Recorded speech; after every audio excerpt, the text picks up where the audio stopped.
Hello guys, हामी चाहिँ school health class लिन आएको। हामीले चाहिँ हाम्रो बुवा भेटेको थियौँ कि उहाँ चाहिँ हाम्रै खरान्टर अस्पतालमा आइराख्नुहुन्थ्यो।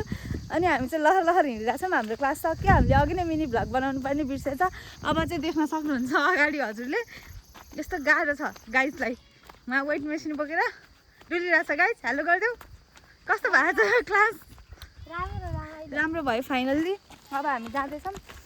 आज चाहिँ हामीले 2 नम्बरमा पढायौँ होइन, 3 नम्बरमा। अब हामी भोलि सन्डे 4 नम्बर जान्छौँ। राइडर केटी मैले त छँदैछ है। बस यही हो। अब घाम छ, कसैलाई जाडो भएको छ भने खरेन्टरको गर्मी खाना आउनु होला। हामी बिहान 10:30 बजीतिर आएको थियौँ। फाइनल्ली अहिले त 12 बजिसक्यो होला। मलाई मेरो राइडरले बोलाइसक्यो। अब म जानुपर्छ।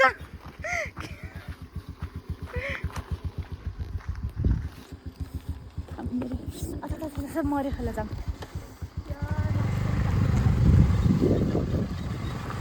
स्लोली स्लोली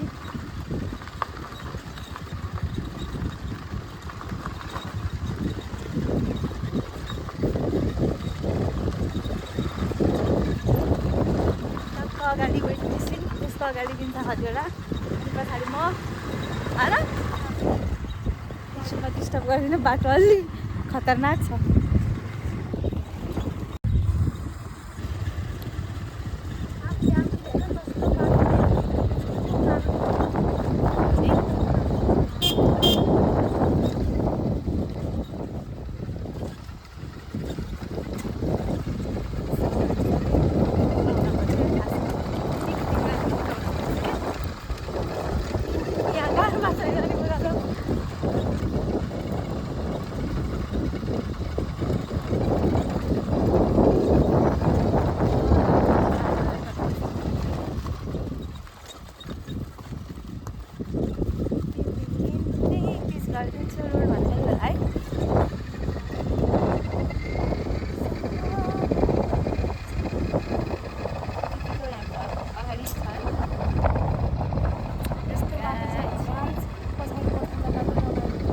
पछाडि बस्नलाई त नि स्वर्गीय आनन्द छ क्या। के गर्नु, चलाउन पनि पर्दैन, बस्ने भाषा।